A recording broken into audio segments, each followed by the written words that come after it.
Vous suivez le 12h45 sur BB24. Bonjour et bienvenue dans ce journal. Voici les titres.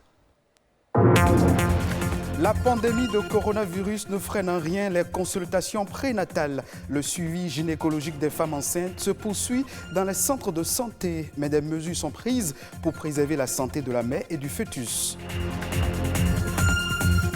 C'est la tendance du moment, le port de la perruque, une coiffure de faux cheveux que les femmes portent sur la tête pour des raisons liées à la mode ou pour des considérations esthétiques. Un reportage sur les perruques à suivre. Les insectes constituent une source majeure de protéines et de lipides. Consommer des insectes serait une solution à la malnutrition. Un ingénieur agronome nous en parle dans ce journal.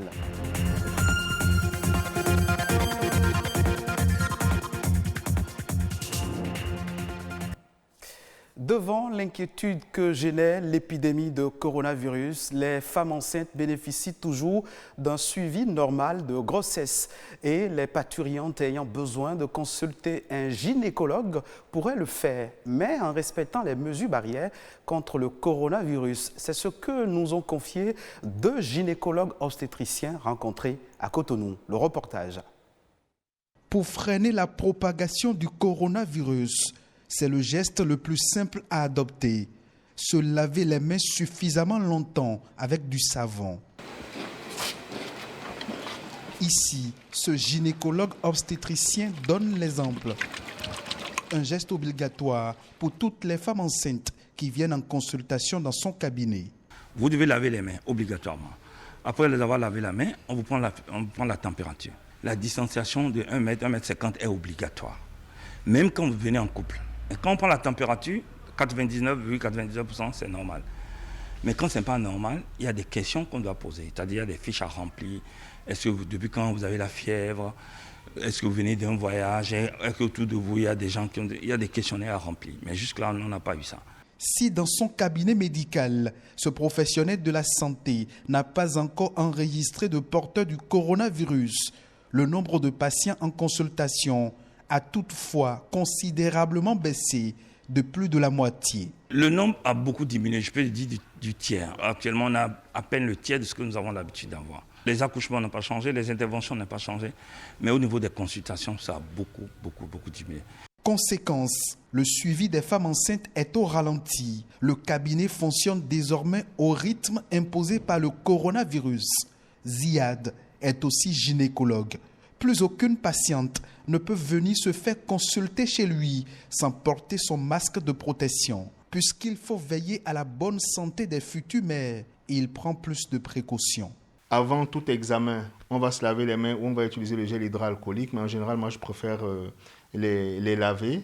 Donc, on va faire notre consultation. À la fin de l'examen, ça va être pareil.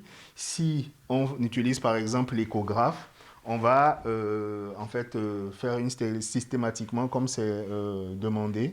Encore plus maintenant avec le Covid, on va essayer de désinfecter les sondes d'échographie pour ne pas avoir à les utiliser avec une patiente suivante . Le coronavirus bouscule les habitudes. La baisse du taux de fréquentation est-il due à la crainte des patientes de contracter le virus ou de contaminer leurs enfants? En tout cas, difficile d'affirmer pour le moment que les patientes enceintes seraient à risque de contracter le coronavirus. En ce qui concerne la transmission mère-enfant, on ne peut pas donner un avis clair, mais on sait juste que la transmission n'est pas sûre et même si elle existerait, elle existe, les taux sont plutôt faibles . Une lueur d'espoir pour les futures mamans qui ne doivent en aucun cas s'inquiéter pour les examens prénataux obligatoires. Mode à présent, le port de la perruque est la tendance du moment. Longue ou courte, bon nombre de femmes en portent, mais toutes ne l'apprécient pas. Chez les professionnels de la coiffure, confectionner une perruque n'est pas toujours une bonne affaire. René Arossi et Nadège Omoladesani se sont intéressés au sujet. Voici leur reportage. Confectionnées avec des mèches naturelles ou synthétiques, les perruques passent pour être la tendance actuelle chez les dames. Pas évident aujourd'hui de distinguer sur une tête bien coiffée une perruque d'une mèche tissée chez les dames. Dans les salons de coiffure, plus besoin de perdre des heures pour se faire belle. Seule la mèche est indispensable et le professionnel coiffe sur un mannequin le modèle voulu par la cliente. C'est un style qui semble être apprécié par bon nombre de femmes, mais qui n'est pas du goût de certaines d'entre elles. Moi, je préfère les perruques parce que quand je finis mes courses en ville, je rentre à la maison, je peux l'enlever et respirer tranquillement. Je n'aime pas les perruques parce que ça me donne la chaleur sur la tête. Et surtout, j'ai un petit enfant. Quand nous sommes en route ou sur la voie, elle peut toutefois tirer ça sur ma tête et ça va s'enlever. Ou si tu es sur Zem, si tu n'arrives pas à bien placer ça, ça tombe. De l'avis de ce patron d'un salon de coiffure de la place, la confection des perruques aurait un autre avantage qui pousse de nombreuses femmes à l'adopter. Le fait de tisser chaque fois les tissages sur la tête agit sur les crânes. Et non seulement ça, si tu ne sais pas faire les dates des tissages, ça peut aussi casser tes cheveux. Avec la perruque, les femmes changent de tête autant qu'elles le désirent. Un style le matin et un autre le soir devient un jeu. Un changement qui n'est pas toujours bien vu par les hommes. Sans hésiter, je vous dis que j'aime la femme quand elle est naturelle. Moi, je n'aime pas du tout les perruques et autres artifices qu'on ajoute à la beauté féminine. Ça dérange certains hommes, mais moi particulièrement, ça ne me dérange pas. Parce que si c'est la méthode pour la femme de se sentir à l'aise, moi, ça ne me dérange pas. Si la perruque permet à celles qui l'adoptent et aux professionnels de la coiffure de gagner en temps, le point de vue diverge quant à ce qui concerne leurs intérêts. Parfois, nous sommes au salon, il n'y a pas de clientes, mais les têtes, nous sommes entourés de têtes et nous sommes en train de coudre seulement que des perruques. Ça ne nous arrange pas. Donc, on préfère que les dames viennent se coiffer directement. Ça paye bien. Quand c'est confectionné en perruque, ça nous avantage. Pourquoi? Parce que le prix est élevé. D'accord? Là où ça ne nous avantage pas, une fois que la perruque est déjà confectionnée, pour le revoir, ça fait au moins 3, 4, même 5 mois. En effet, l'origine des perruques remonte à des milliers d'années. Encore appelées postiches ou faux toupets, les perruques sont aussi appréciées par certaines personnes pour cacher leur calvitie. Elle est aussi fréquemment utilisée par certains hommes pour se faire passer pour des femmes. La problématique d'insécurité alimentaire devient de plus en plus préoccupante dans le monde entier. Au nombre des solutions trouvées par les chercheurs pour y pallier, il y a l'utilisation des insectes comestibles. L'Organisation des Nations Unies pour l'alimentation, FAO, répertorie plus de 1900 espèces déjà consommées par les humains dans 88 pays en Afrique, en Asie et en Amérique. Les chercheurs sont unanimes, les insectes sont de réelles sources de protéines. Guy Messan est un ingénieur agronome. Il nous livre ici quelques insectes utiles pour l'alimentation. Les corflés, ce sont des termites ailés. L'homme a besoin de 8 acides aminés pour pouvoir vivre parce qu'il a un seul estomac, on l'appelle monogastrique. Et ceux-là ont tous ces acides aminés et 4 autres. Dans la foulée, vous avez la leucine, l'isoleucine, le tryptophane, la phénylalanine, l'ananine, la sérine, la méthionine, la cystéine et j'en passe. Et tout cela, en toute sincérité, c'est directement utilisé par l'organisme. Nous avons encore un autre insecte, les coléoptères, les larves translucides qu'on appelle en fongoué atrans et c'est blanchâtres. Souvent, vous les trouvez dans les bois morts, surtout les troncs de palmier. Quand je les ramasse, j'ai fini de les laver et je mets ça sur une plaquette chauffante, d'accord? Et ça fond. Et l'huile là, je les mets dans les boîtes translucides et j'ajoute bien entendu des feuilles de citronnelle. Quand ça durcit, c'est du beurre nacré. Ça n'a rien à voir avec vos beurres vendus dans le commerce.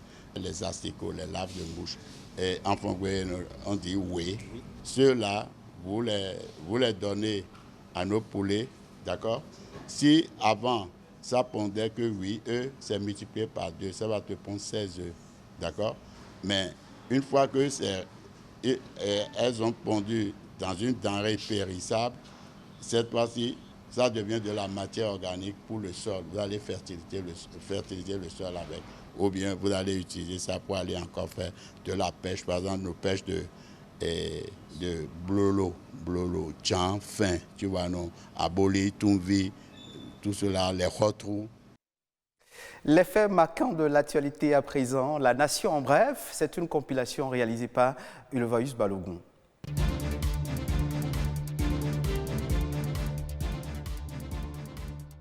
Bonne nouvelle pour les agriculteurs béninois. Désormais, les produits agricoles tels que le karité, le cajou et l'ananas seront plus que jamais valorisés au-delà des frontières béninoises. Ceci grâce à un partenariat d'assistance technique entre l'Agence de promotion des investissements et des exportations APIES et le projet d'appui au renforcement des acteurs du secteur privé Paracep. La signature du protocole d'accord est intervenue mardi dernier entre les deux parties. Cet accord permettra une meilleure valorisation des produits agricoles du Bénin grâce à un meilleur accès aux marchés internationaux. En outre, le partenariat signé offre l'opportunité de développer des outils de communication adaptés à la promotion des produits agricoles Made in Bénin. www.psie.bj, c'est uniquement à travers ce site internet que les candidats au programme spécial d'insertion dans l'emploi pourront soumettre leur candidature pour être éligibles.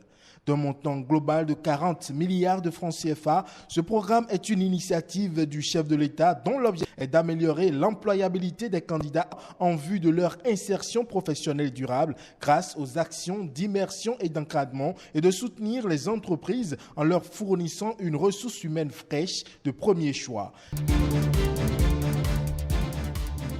Le 16 juin dernier, c'était la 30e édition de la Journée de l'enfant africain. À l'occasion, l'attention était focalisée sur l'accès à une justice adaptée aux enfants sur le continent. L'événement a été marqué au niveau continental par un webinaire afin d'examiner les éléments d'un système de justice adapté aux enfants. La rencontre virtuelle a permis également d'apprécier l'application d'une approche fondée sur les droits des enfants comme instrument visant à favoriser l'accès des enfants africains à un système de justice qui répondent à leurs attentes. Il a été également décidé de la création d'une plateforme de dialogue entre les enfants, les décideurs politiques, les organisations travaillant sur les droits des enfants et les universitaires sur les principaux défis à relever pour garantir l'égalité d'accès à une justice adaptée aux enfants sur le continent.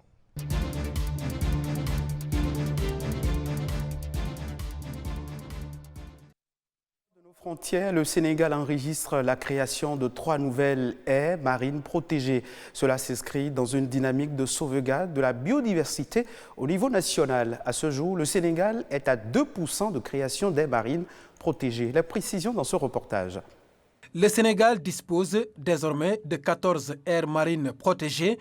Le président de la République a pris de fortes décisions allant dans le sens du respect de la biodiversité et de la Convention d'Aichi au Japon. Somone à Mbour, Kalolal dans le Bignona et Gorée sont les nouvelles AMP érigées après un long processus. Le décret portant création de l'aire marine protégée de Somone, le décret portant création de l'aire marine protégée de Kalolao au Kouloufoni dans le Bignona, le décret portant création de l'aire marine protégée de Gorée, qui polarise bien sûr la commune de Gorée, la commune de Dakar Plateau, la commune de Anne-Belair, la commune de Thiaroye-sur-Mer, la commune de Dalifort, la commune de Mbao et enfin la commune de Rufisque-Ouest. Dans cette même dynamique, l'aire marine protégée de Gandoul a été élargie. L'aire marine protégée de Gandoul qui intègre désormais la commune de Soum dans le Foundiougne. Les AMP sont des espaces bien fournis en biodiversité.